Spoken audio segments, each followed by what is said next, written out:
Good morning, ladies and gentlemen, and thank you for standing by. Welcome to the Wingstop fiscal fourth quarter and full year 2023 earnings conference call. All participants will be in listen-only mode. Should you need assistance, please signal a conference specialist by pressing the star key followed by 0.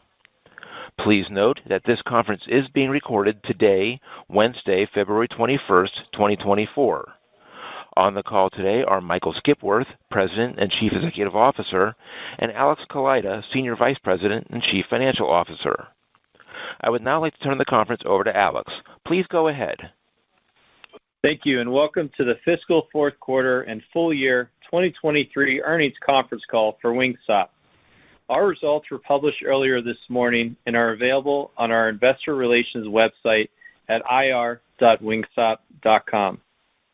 Our discussion today includes forward-looking statements. These statements are not guarantees of future performance and are subject to numerous risks and uncertainties that could cause our actual results to differ materially from what we currently expect. Our SEC filings describe various risks that could affect our future operating results and financial condition. We use certain non-GAAP financial measures that we believe can be useful in evaluating our performance. Presentation of such information should not be considered in isolation or as a substitute for results prepared in accordance with GAAP. Reconciliations to comparable GAAP measures are contained in our earnings release. Lastly, for the Q&A session, we ask that you please each keep to one question and a follow-up to allow as many participants as possible to ask a question. With that, I would like to turn the call over to Michael. Good morning, everyone, and thank you for joining our call. 2023 marked the strongest year on record for Wingstop. These industry-leading results showcase the strength and staying power of the strategies we are executing and are a true demonstration of Wingstop's category of one positioning. We delivered an unprecedented 20th consecutive year of same-store sales growth with a comp of 18% for the full year, primarily driven by transactions. We opened a record 255 net new restaurants, fueling system-wide sales growth of 27% to more than $3.5 billion. Company-owned restaurant margins were 26%, a proof point of the effectiveness of our supply chain strategy and our industry-leading unit economics. This translated into adjusted EBITDA growth of 39% when excluding the benefit of the 53rd week during 2022. 2023 started strong as we delivered a 20% domestic same-store sales comp in the first quarter. That was driven entirely by transaction growth. We saw the strength of our business build as we progressed through the year while we lapped a couple key growth levers we executed in 2022, such as the launch of Uber Eats and the addition of the Wingstop chicken sandwich. This momentum was demonstrated with the fourth quarter marking our strongest quarter in the year. Our domestic same-store sales growth in the quarter was 21.2%, driven almost entirely by transaction growth. Based on the visibility into our development pipeline at the beginning of 2023, we knew our openings would be weighted toward the end of the year, and we are pleased with a record 115 net new restaurant openings in the fourth quarter. This is a great demonstration of the strength of our unit economics and the excitement of our brand partners who are expressing a strong desire to open more restaurants. It's truly an exciting time at Wingstop. Our strategies of sustaining same-store sales growth, maintaining best-in-class returns for our brand partners, and accelerating growth have remained consistent over the years. At the foundation of our strategies are our people and culture, which we believe is our competitive advantage. And I'm truly humbled by what our global support team, brand partners, and team members in the restaurants accomplished in 2023. As we look at the opportunity to more than triple the size of our existing Wingstop footprint That was 2,214 restaurants at the end of 2023. It all starts with the strength of unit economics. Our AUVs are now above $1.8 million, and we believe we have clear line of sight to expanding AUVs well north of $2 million. Our supply chain strategy is creating greater predictability with restaurant margins, and combined with our AUV growth, our brand partners saw returns strengthened and are now enjoying an unlevered cash-on-cash return of more than 70% on a low upfront investment that is still less than $500,000 on average, a less than 2-year payback. Wingstop's best-in-class returns have translated to a record development pipeline. We believe the progress we have made against our strategies position us well to continue to deliver on our long-term targets. At our Investor Day in 2022, we outlined our strategies to increase system AUVs to more than $2 million. Those strategies consist of increasing brand awareness, menu innovation, expanding our delivery occasion, data-driven marketing, and a digital transformation that further expands our best-in-class digital platform. As we demonstrated in 2023, our proven strategies are designed to have multi-year benefits and give us confidence to further scale AUVs. In the last year, we made great progress against these strategies, increasing AUVs by more than $200,000 to $1.8 million. AUV growth that was fueled primarily by transaction growth, double-digit transaction growth, which is against an industry backdrop that has seen a decline in traffic. And another unique part of the Wingstop story is that we are seeing transaction growth across all vintages. In fact, even in our original restaurant, we continue to see healthy transaction growth. Our always-on media strategy is helping us make great progress against our awareness gap, which remains a meaningful opportunity.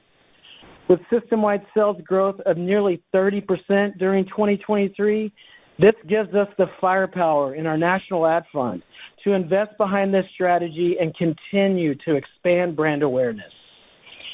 Our menu innovation with chicken sandwich continues to bring new guests into Wingstop.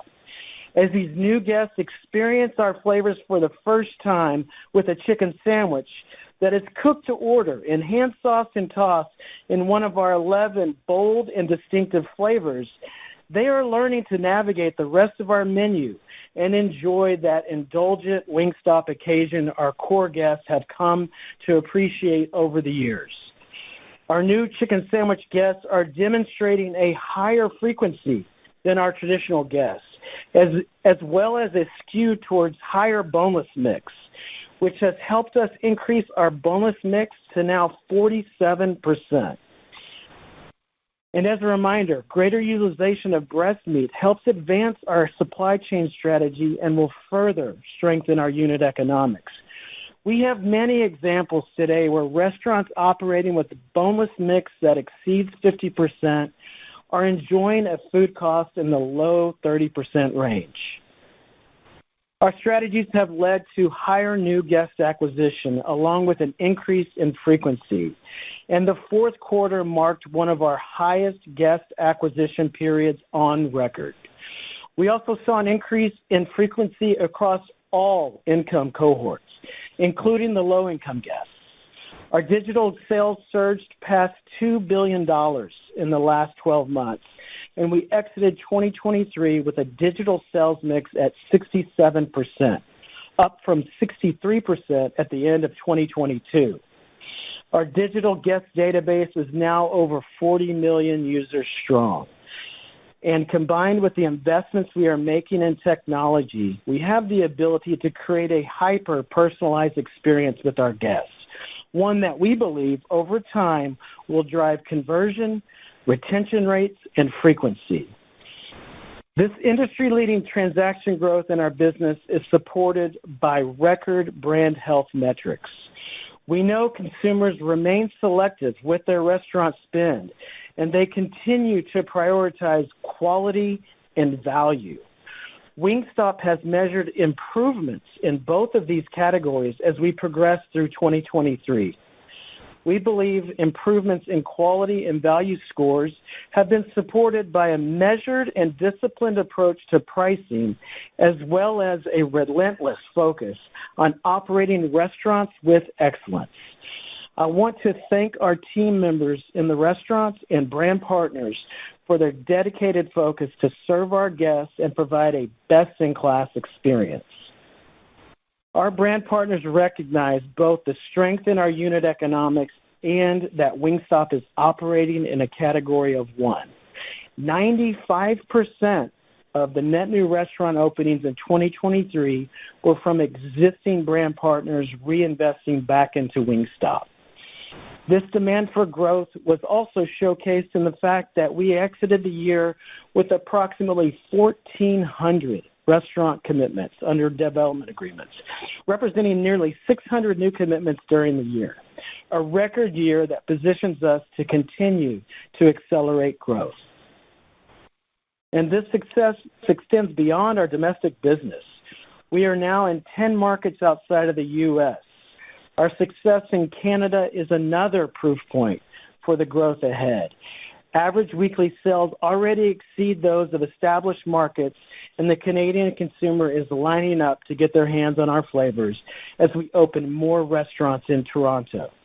This is an example of the response from consumers across the globe that is incredibly exciting for us. In 2023, our international business generated same-store sales growth consistent with the domestic business, also driven primarily by transaction growth. International markets are executing our proven playbook with guests enjoying our flavor for the first time, and we're providing greater access through our development pipeline. I continue to believe our international business is supercharged for growth, and 2024 is set up to capitalize on this momentum. Alex will provide specific details on our 2024 outlook shortly, but we remain confident in our long-term targets and believe our growth algorithm, combined with our return of capital strategy, will deliver best-in-class shareholder returns. While we have clearly strengthened brand partner returns, a core tenet of our strategies is to also enhance shareholder returns. In 2023, we launched our first share repurchase program set at an authorization level of $250 million. To demonstrate our commitment, we completed an accelerated share repurchase program totaling $125 million in the fourth quarter. This is another example of the strength of our asset-light model and our ability to maximize shareholder returns. I truly believe Wingstop is in a category of one. 2023 established another base layer of sales that is positioning us to advance AUVs well north of $2 million. We will continue to invest in building brand awareness and increasing guest acquisition and frequency. Our supply chain strategy is mitigating volatility in food costs, which maintains brand partner returns on their investments and have them excited to open more Wingstops. And importantly, we continue to invest in our team, and I believe we have the best team in the industry that is motivated to achieve our vision of becoming a top 10 global restaurant brand.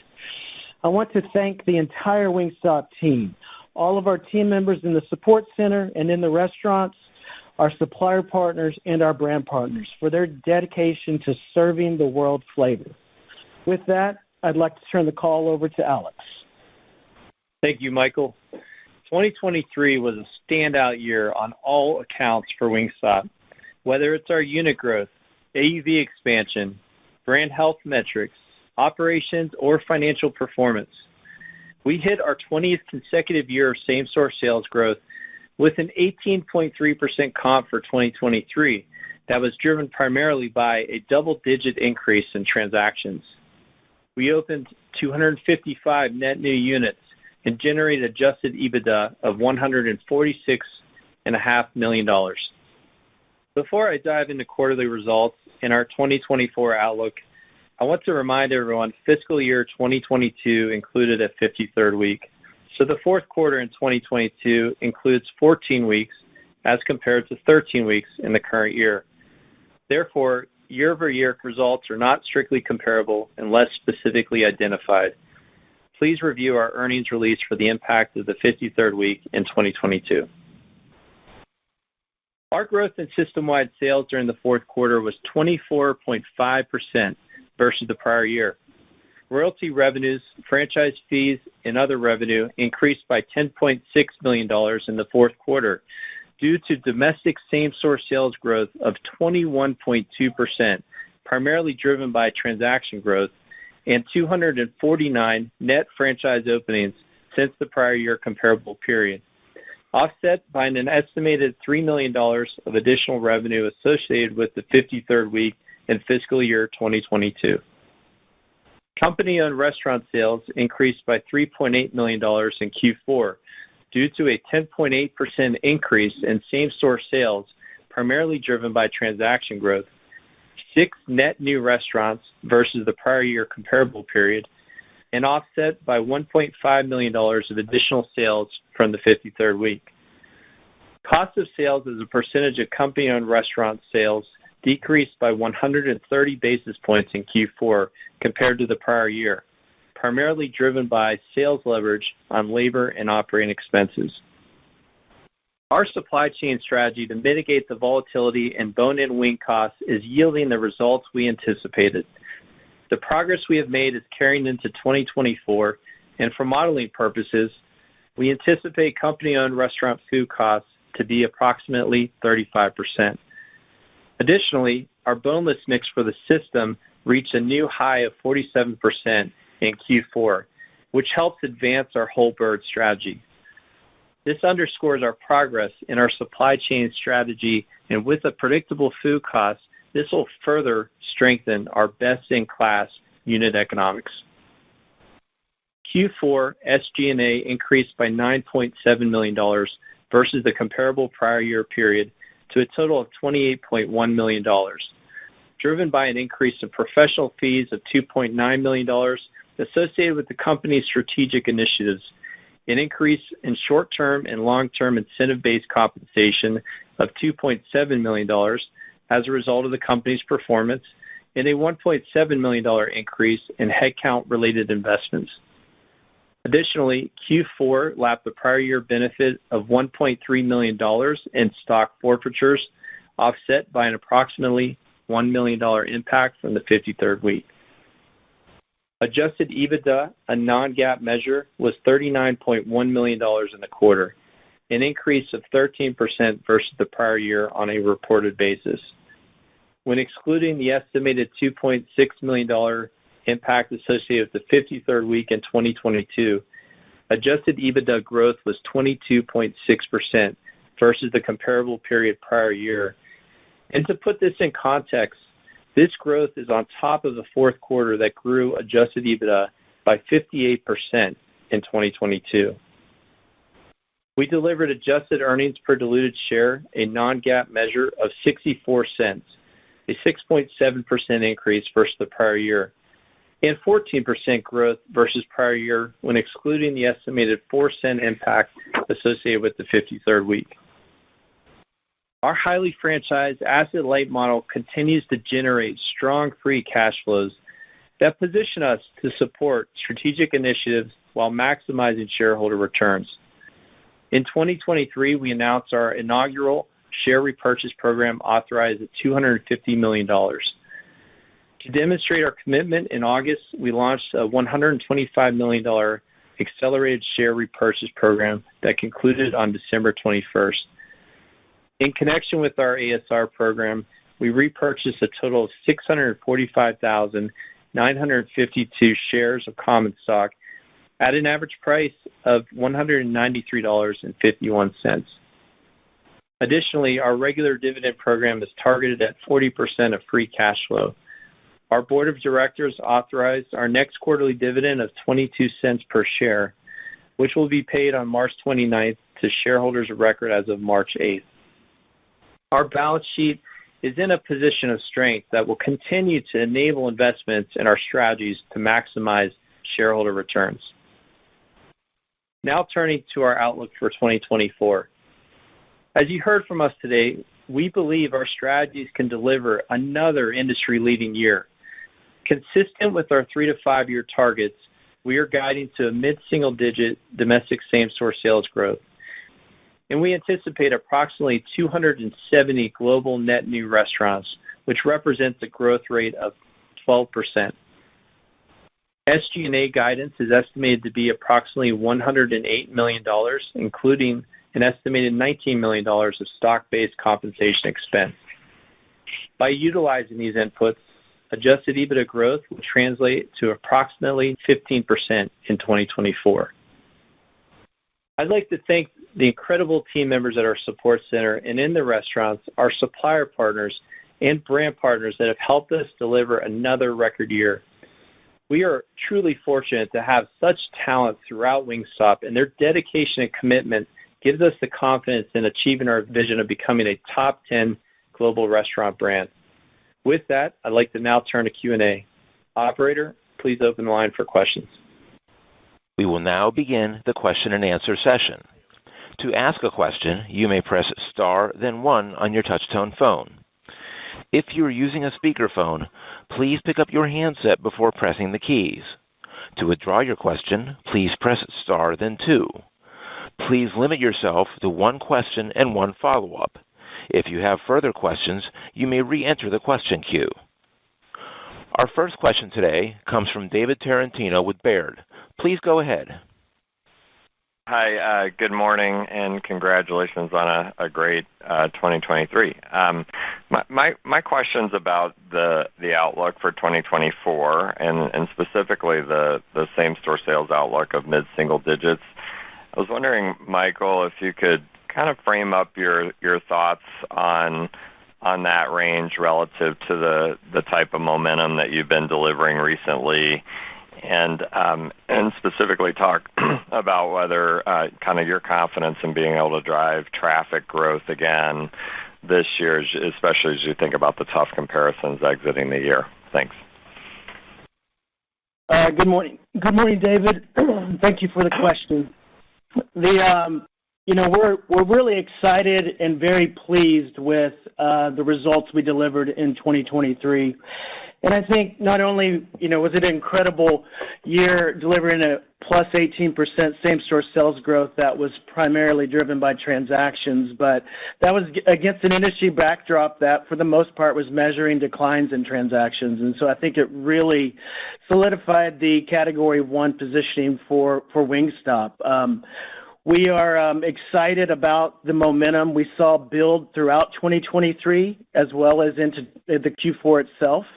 And we're encouraged by the progress we're making against the strategies that we're executing. We highlighted it in our prepared remarks, but Q4 was our highest acquisition period of new guests, and something we're pretty proud of that really showcases the strength of the strategies that we're executing against. And so we're confident in our ability to continue to drive the business and advance our growth strategies towards our goal of exceeding AUVs of north of $2 million. That said, we know that we're growing on top of a record year, but yet have confidence in our ability to deliver on our 3 to 5 year outlook. When we compare that on a 2-year basis, we know that's remarkably strong compared to the industry and something we're pretty proud of. Thank you. Thank you. The next question is from Jeffrey Bernstein with Barclays. Please go ahead. Great. Thank you very much. Question on the unit growth side of things as we look to 24. Also, if you look back to 23, you provided initial guidance for 240 global openings. I think you ultimately did 255. If you flash forward to today, you provided initial guidance for 270. I was wondering if you could talk about the pipeline as we try and gauge your confidence in these openings. It equates to 12% growth, but just your thoughts on where that comes from, I guess, U.S. versus international, and whether we should really care so much whether it comes from U.S. or international if you think about the AUVs and the royalties coming from each. just trying to gauge whether you're indifferent where that growth comes from and the potential upside there. And then I had one follow-up. Hey, Jeff. Good morning, and thank you for the question. We're really proud of the development number we were able to deliver in 2023, a record year, 255 net. Obviously, when we guided at the beginning of the year, it was based on the visibility we had in the pipeline at that time. But I think it really speaks to the excitement with our brand partner community that want to grow with Wingstop. In that 255 net new restaurants, over 95% of those openings were existing brand partners reinvesting in Wingstop, which really is a testament to the strength of the unit economics, the progress we've made in scaling AUVs, combined with the progress against our supply chain strategy, is translating to truly industry-leading returns for our brand partners, a less than 2-year payback on average. And so I think that really showed up in our development agreements that we cited in our prepared remarks. Approximately 1,400 commitments at the end of 2023. That reflects, when you count the restaurants that we opened compared to where we started the year, that reflects almost 600 new commitments. So brand partners are signing up for more. So our guide this year, it's again above our long-term target of 10% plus, something we're confident in as we sit here today. And as the pipeline takes shape throughout the year, obviously we'll provide any updates that we can, but we're pretty excited about being able to sit here today with confidence from the level of demand we have from our existing brand partners to grow with us in our initial guide of roughly 270 restaurants in 2024. And just that mix you're thinking of for the U.S. and international in 24? Yeah, I think you should expect to see a pretty similar mix as what we saw in 2023 as far as how that 270 estimate for 2024 breaks out. Got it. My follow-up was just on the balance sheet. I think last quarter you talked about being at 4 turns-ish, so just trying to get an update on the fourth quarter. But either way, well below the 6 to 7 times target you've historically talked about. And I know in recent quarters you mentioned the board wanted to retain flexibility on the balance sheet to quote-unquote navigate uncertainty ahead, which just wondering whether that's still the current thinking or whether we should expect a return to some more aggressive leverage levels as we think about 2024. Thank you. Hey, Jeff, this is Alex. Good morning. Yeah, I think you pointed out a position of strength for us with our balance sheet. And we took a position, if you'll recall, a couple of years ago in our last recapitalization to build cash ahead of this elevated interest rate environment. And that has in turn given us the flexibility to invest behind our strategies, which include our first share repurchase authorization of $250 million in 2023. And I think if you trace back to what's different for us a few years ago, we're generating cash flow at 2x the rate of where we were, which has given us that fuel to continue to invest without the need to necessarily take up leverage. That being said, we are comfortable at historical leverage levels, and I think it'll be predicated upon the opportunity we see to maximize shareholder returns. Thank you. The next question is from Andrew Charles with TD Cowen. Please go ahead. Great, thanks. Michael, can you walk us through a preview of the My Wingstop tech stack launch on April 1st? I'm curious, what will guests see change? And really the question is, what is the key with this initiative to help drive ticket and traffic? And then, Alex, just as a related follow-up, can you just help us walk through modeling the tech fee of 0.3% of sales that begins at the end of March? What should that benefit from a sales perspective? And where's the cost, the expense that you'll be netting that out? Thanks. Hey, Andrew. Good morning. We are really excited about My Wingstop. It's something we've been working on for the last few years, a big capital investment for us. And it's our investment that we've made in building our own e-commerce and digital experience that's customized specifically for Wingstop's business. And we've built that in a very modern architecture or modern technology stack that allows us to focus on investing in the strategic component parts, and then where it makes sense, leveraging third parties in other elements of the tech stack. But with My Wingstop, our pilot is going great. We're on schedule. We're encouraged by the progress we've made. And you're right, we're on track to begin rolling this out system-wide beginning of April. And something we're really encouraged by is the ability that it's going to unlock for us as it relates to really leaning into that first-party data that we have and our ability to really create a hyper-personalized customer experience, customer journey, which we think in turn will impact conversion over time, will impact frequency, and those are things that we're in retention. Those are things we're excited about. Obviously, there will be some elements of it that are consumer-facing, and they do see a different and a little bit more of an innovative and relevant customer ordering experience, but a majority of this works behind the scenes, building the infrastructure and technology behind that. But we're excited about that, and this is just part of our journey we're on to digitize every transaction. And we exited the fourth quarter at 67% digital mix. That's continuing to grow and something we're pretty proud of in an industry backdrop that most folks are measuring declines in their digital business. And so we're encouraged by the progress we continue to make there. And then I'll let Alex jump into the second part of your question. Yeah, and Andrew, to address your question on the technology fee, at the start of the quarter coinciding with the launch, our advertising fund contribution rate will move from 5% of sales to 5.3%. And the intent of this fee is to cover ongoing operating expenses associated with the maintenance of our My Wingstop platform. And it will be consolidated in our advertising revenue and expense line so that it's neutral to our P&L, similar to what you see today. And ultimately, we view, to Michael's point on what the opportunity is, we view My Wingstop as this opportunity to enhance profitability for the restaurants and the unit economics. Thank you. Thank you.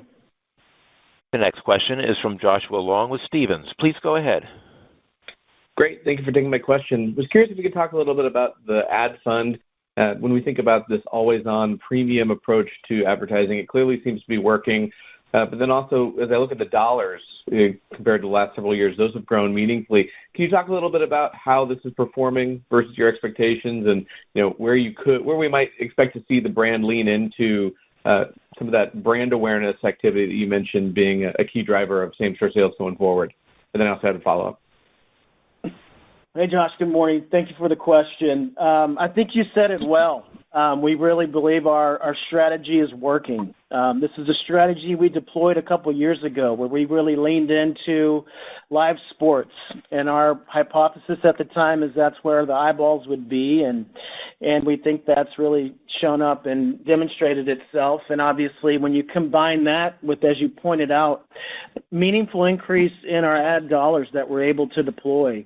If you look at just 2023 alone, system-wide sales growth of almost 30% translates to an equal increase in the amount of ad dollars we have to go invest. And we think that combined with the new creative that we deployed back in late Q3 is something we're pretty excited about, and the results that we're seeing there. So I think as far as what to expect from us, I think you can expect us to lean into a strategy that we believe is working. And while we're seeing incredible results, obviously showing up in same-store sales growth, in Q4 in particular, over 21% same-store sales growth, and the majority of that being transaction-driven, we think it's working. And even with those results, Josh, we're on only 1 or 2 spots a game, as an example, and so there's still a lot of opportunity for us to continue to chip away at what we've described as a meaningful opportunity to close the gap to other national brands from a brand awareness perspective. And so the additional firepower into our ad fund with the effectiveness of our strategy is something we're going to continue to lean into and chip away at that. Thank you for that. That's very helpful. And then when we think about just the underlying driver, or at least a key underlying driver of the strong results, is going to be the brand's focus on people and culture. That's something that you mentioned in your prepared comments. Could you talk a little bit about some of the investments that are happening in and around the organization to support that, but then also, I imagine, also support the brand partners' continued appetite for unit growth? Thank you. Yeah, you said it well. The foundation of our strategy is our people, our culture, and that's something that we take very seriously. It starts with how we hire, it's with how we onboard, and we really lean into and invest in organizational health, making sure that we're driving clarity throughout the organization. And I think the results we delivered in 2023 are the best testament of the clarity that we're driving in the organization. We were able to open 115 net new restaurants in the fourth quarter, which represents over one restaurant a day. And obviously that's supported with top line growth that we were able to deliver. And I think the success we're seeing in the business is really a demonstration of the healthiness of the culture and the team that we have here at Wingstop. Thank you. The next question is from Sara Senatore with Bank of America. Please go ahead. Great. Thank you very much. I just wanted to ask about the food costs, please. So you talked about how you have restaurants where the boneless mix is above 50%. You're seeing low 30s food costs. But I think you said your system is at 47%, so really close to that. And you're guiding to kind of mid-30s. So I'm just trying to understand, is this sort of a step change or a continuous kind of function? And, is any of this, the fact that you're guiding to that mid-30s, does any of it have to do with sort of the value proposition you're trying to communicate? Just as I think about, where commodity costs are going and the absence of a significant price. Yeah, no, I'll jump in and then Alex can add to this. But our outlook for 2024 on food costs in the mid-30s is really specific to our company-owned restaurants, which are actually below the system average from a boneless perspective. And so I think you could interpret that to mean the system would be at a little bit lower than those mid-30s on average. That said, I think it's demonstrating a very strong return for brand partners in that mid-30 target range. And as we mentioned in our prepared remarks, an unlevered cash-on-cash return in excess of 70% is pretty incredible and something we're pretty proud of. But we are continuing to be very focused on what we believe is a proven strategy around how to think about value perceptions, particularly as it relates to pricing, in that we've demonstrated a very prudent and disciplined approach to pricing, and that's something we're going to stay committed to. And we acknowledged it in our prepared remarks, but we've measuring continued improvements in quality and value in an environment where I think a lot of other brands have taken a lot of price and are measuring declines in value scores. And so we're going to be very protective of that. And it's something we'll focus on as we continue to drive the business forward in 2024. Okay, and then just to follow up, I know you don't sort of give pricing, but as we think about your approach to pricing, in the year ahead, again, to your point, I think the industry is still probably a little bit above historical run rates in that kind of low single digits. Should we be thinking about you as more, closer to that very low single digit price increase, consistent with closer to historical averages? Yeah, hi, Sarah. This is Alex. I think I would anticipate that we're going to go back to our historical cadence that you saw last year of about 1% to 2% menu pricing to be opportunistic in markets. I will say that excludes California, where we'll take a little more price, a modestly higher price increase in relation to the FAST Act effective in April. But 1% to 2% is probably a good proxy for us this year. Thank you. The next question is from Brian Harbour with Morgan Stanley. Please go ahead. Yes, thank you. Good morning. Could you maybe just talk about delivery? As you're still seeing digital mix go higher, was delivery the driver of that, or was it mobile ordering? And just, have you done more advertising still lately in the delivery channel? What are you seeing there? Hey, Brian, good morning. I would say from a sales mix perspective, our delivery channel mix was pretty consistent Q4 to Q3 as an example. But I just think that demonstrates another unique element to our story in that this growth that we're seeing, it's not just one channel. It's not just delivery. We're actually seeing growth across every single channel. That includes dine-in, it includes digital carryout, it includes non-digital carryout as well. And so it's a really healthy approach to growth that we're seeing. And so I would guess that I would point to the increase in digital. While we're seeing growth in our delivery channel, from a mix perspective, it stayed pretty consistent from quarter 3 to quarter 4. Okay, sounds good. Just to follow up that last question too, in California, would you expect your franchisees to adjust pricing sort of consistent with what some of your peers have been talking about, or do you have a sense for the magnitude? Yeah, I would say, Brian, the work we've done is we would, Alex referenced our historical approach to pricing is about 1 to 2 points of price a year.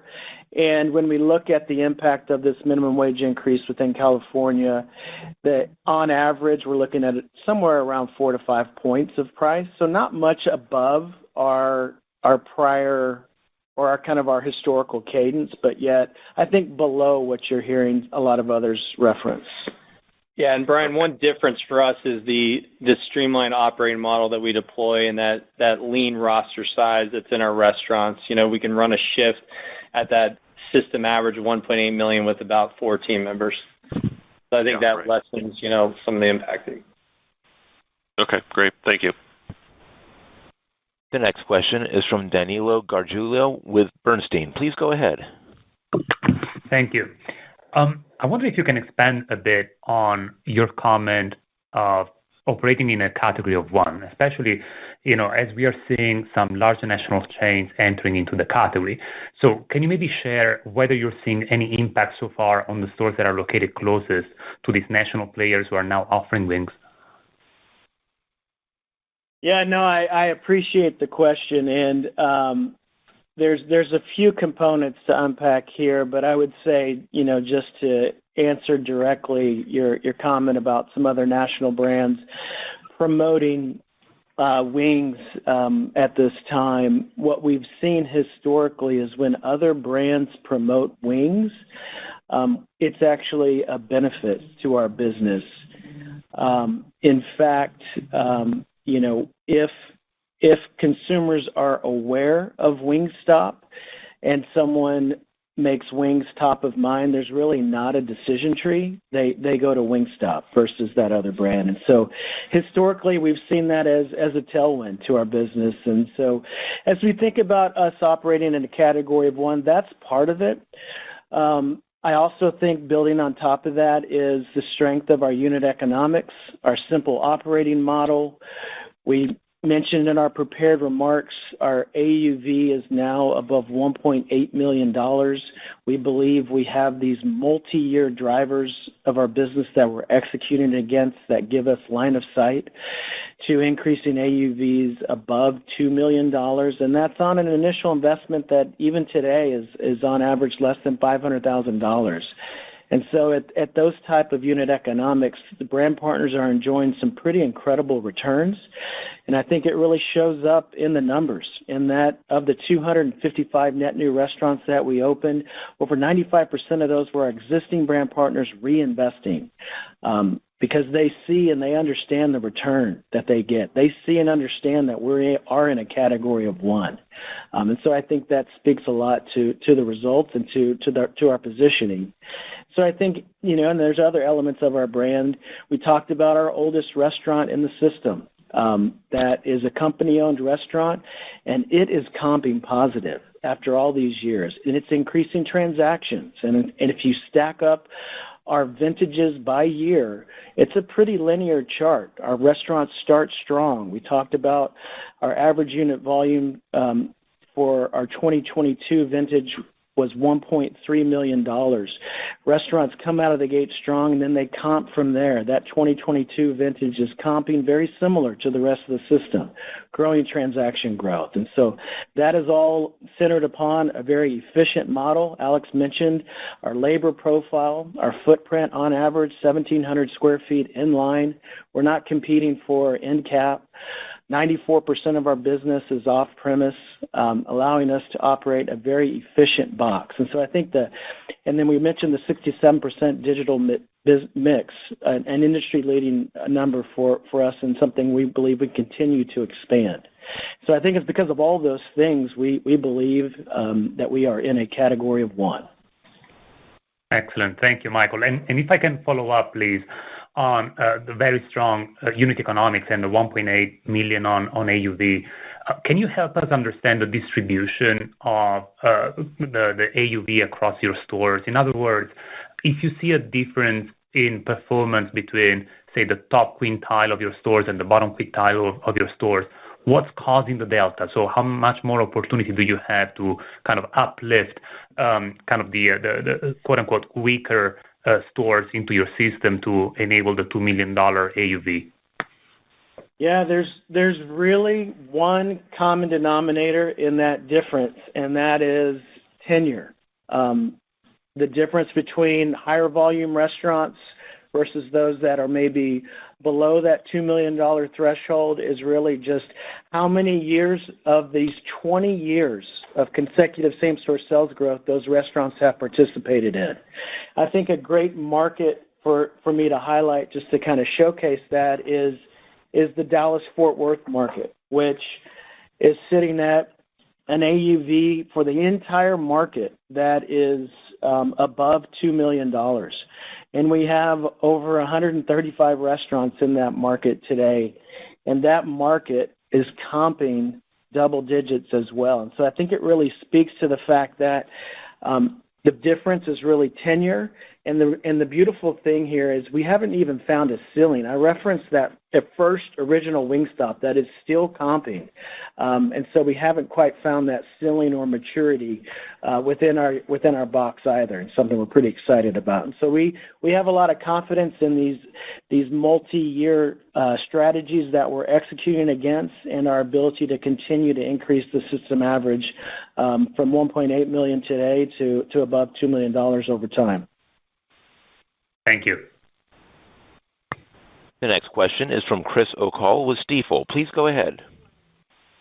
Yeah, thanks. Good morning, guys. I realize the domestic development pipeline is quite strong, but with the continued improvements in unit economics, have you guys seen franchisees look to build ahead of their development commitments, or are there still obstacles to development that make it difficult to kind of pull forward that development? And then I had a follow-up.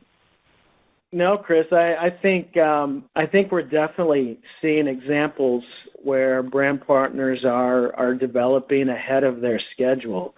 And I know your question was specific to the U.S. business, but what we're really excited about is we're actually seeing that manifest itself outside of the U.S. Some of these new markets, I highlighted Canada as an example, and then even another market we opened in 2023, Puerto Rico. We have some of these international markets that are seeing these strong results, seeing the brand land really well, seeing our proven playbook show up, and they're actually developing ahead of their schedule as well. So we're encouraged by the progress we're seeing outside of the U.S. as well.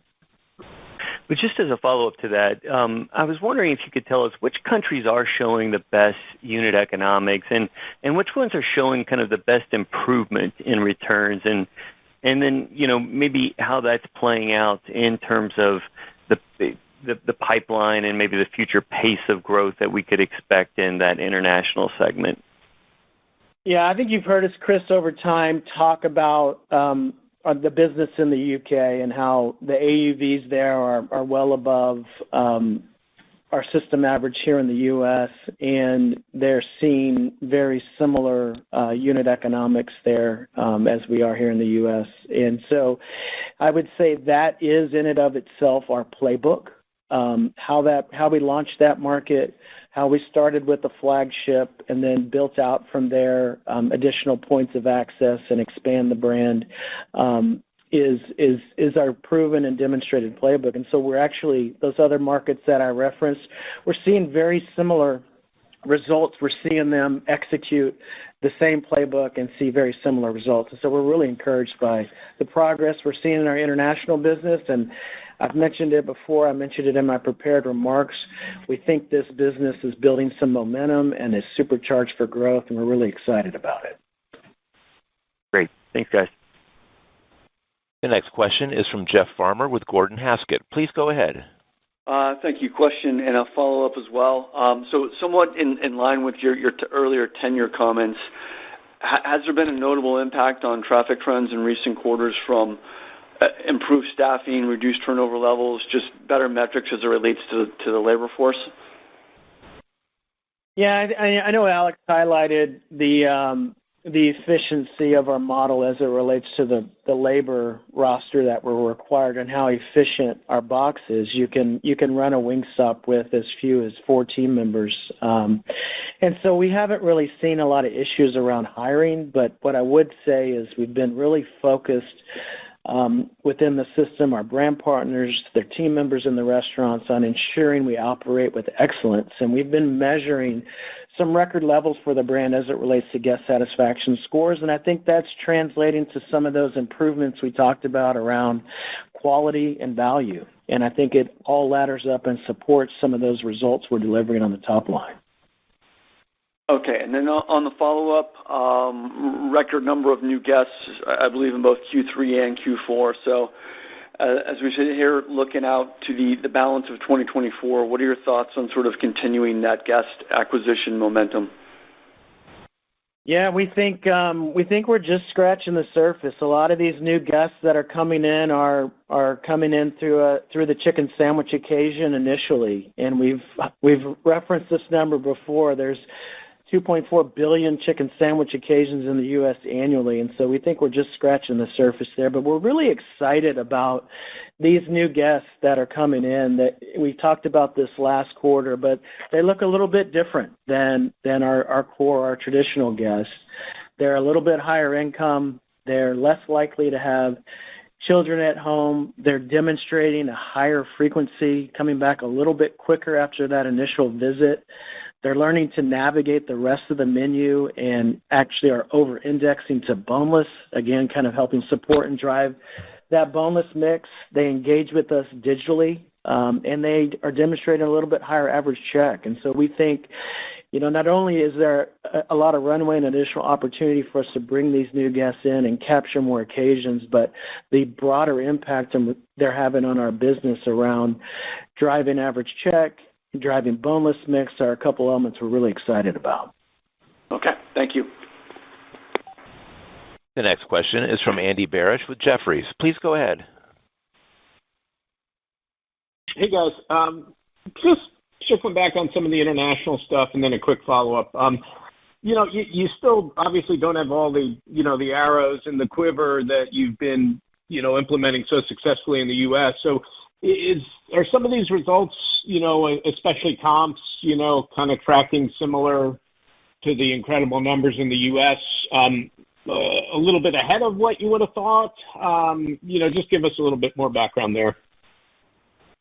Good morning, Andy. This is Alex. They are tracking. They're executing our playbook in the international markets, and we're seeing a same-store sales that's consistent with what we're reporting for domestic. And again, in the international markets as well, that is primarily driven by transaction growth. Okay. And then just quickly following up on the, on the food cost guide and understanding that's the company side, but,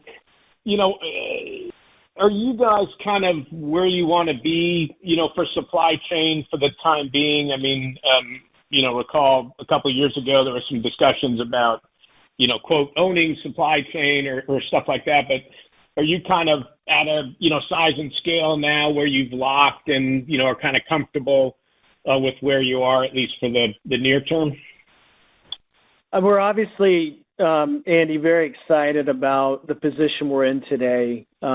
Something that is the first for us, being able to have confidence and visibility into what to expect from a food cost perspective for the next year. But we're definitely not finished. We remain committed to our supply chain strategy, which the progress and the results we're seeing today are one component of that. Just simply how we structure our purchase agreements and moving more and more of that buy away from the week-to-week fluctuations in the spot market. But yet, we remain committed to additional components of that strategy, which could include some level of co-investment, could include a joint venture, or could ultimately include some amount of taking control of an entire complex and vertically integrating. And so I think that all remains at play, and I think is all part of the longer-term strategy, but yet what gives us confidence in that we're able to minimize the volatility that our brand partners see in food costs and focus on opening more restaurants.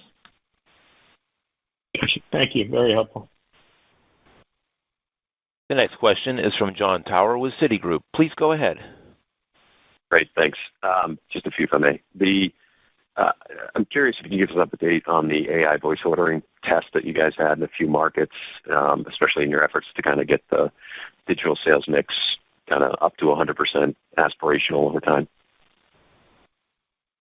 Yeah, John, we're happy with what we're seeing in the test. These large language models continue to progress, and we're enhancing that ordering experience. And I think it's a good example of investments of opportunities in our best-in-class digital platform and something that can help us achieve our aspirational goal of digitizing every transaction. So we view it as another lever for us on our path to $2 million to AUV scaling beyond $2 million. Okay, how many stores is it in today? We have it in about a little over 150 restaurants. Okay, great. And just in terms of the My Wingstop rollout, can you, I believe it's a domestic-only launch, can you talk about maybe the hurdles or the reasons for not moving that into the international markets at this time? Yeah, I think, John, there's a practical element in the investment that's needed to support the investments to do something like we've done here in the U.S. I think our playbook in the U.S. that included a strategic partner like Olo that helped us scale our business to where it is today, a digital business that's north of $2 million, I think is a good strategy and is the approach we are taking in these international markets initially. And I think over time as they scale, we can evaluate whether or not it makes sense to make this kind of investment to scale this My Wingstop digital business or platform outside of the U.S. But I think the partnership I referenced with Olo is one we are replicating in a couple markets outside of the U.S. using them. And then we continue to see opportunities to leverage, a partner like Olo, and Alex referenced voice ordering. We're leaning into Olo as a partner there to help with the integration elements around that. And so we'll continue to find ways to drive our digital business. And as Alex mentioned, continue to expand it to our aspirational goal of over 100 or to 100% fully digitized business. Great, thanks. And then just the last one. I know you've spoken in the past about your chicken tender business as being an opportunity or as a platform where you feel like there's real opportunity. Can you discuss where you think that is in the pipeline? Could we see something coming in 24? Yeah, John, today, chicken tenders is a good example of something with very low awareness on our menu. Even our core guests aren't even aware at times that chicken tenders is a menu option. It mixes in the low single digit. And so I think that is a good example of an opportunity for us within our menu innovation to bring something new, leveraging our flavor profiles to the guests. And, we believe a lot of chicken sandwich users are also high tender usage as well. So it is an opportunity for us to consider to continue to drive new guests into the brand. Okay. Thanks for taking the questions. The next question is from Dennis Geiger with UBS. Please go ahead.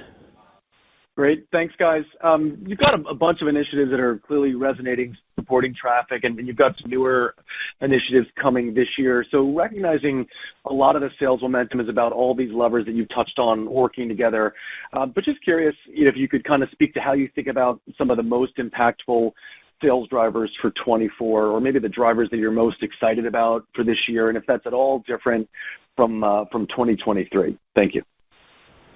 Yeah, I mean, I think for us, these drivers we're executing against, whether it's expanding brand awareness, which we mentioned is still a meaningful opportunity even after the progress we've made in 2023, and the growth in our ad fund to be able to support us continuing to expand awareness. Delivery, we're at still that roughly 30% channel mix. We know much more mature heavy off-premise brands enjoy a delivery mix that's north of 50%. So we see meaningful growth in that channel. And we can kind of move along the chicken sandwich occasions through menu innovation. I mentioned that we're just scratching the surface there. We talked about digital marketing and the leveraging our database that we have, the launch of My Wingstop, the investments we're making in technology there to help us continue to drive our digital business. We think all of those have a lot of runway associated with them, and we're kind of equally excited about all of them because each one of those have a multi-year impact and all support our overall target of exceeding AUVs of north of $2 million from that $1.8 million level today. Great. Thanks, Michael, and congrats. Thank you. This concludes our question and answer session as well as our conference call for today. Thank you for attending today's presentation. You may now disconnect.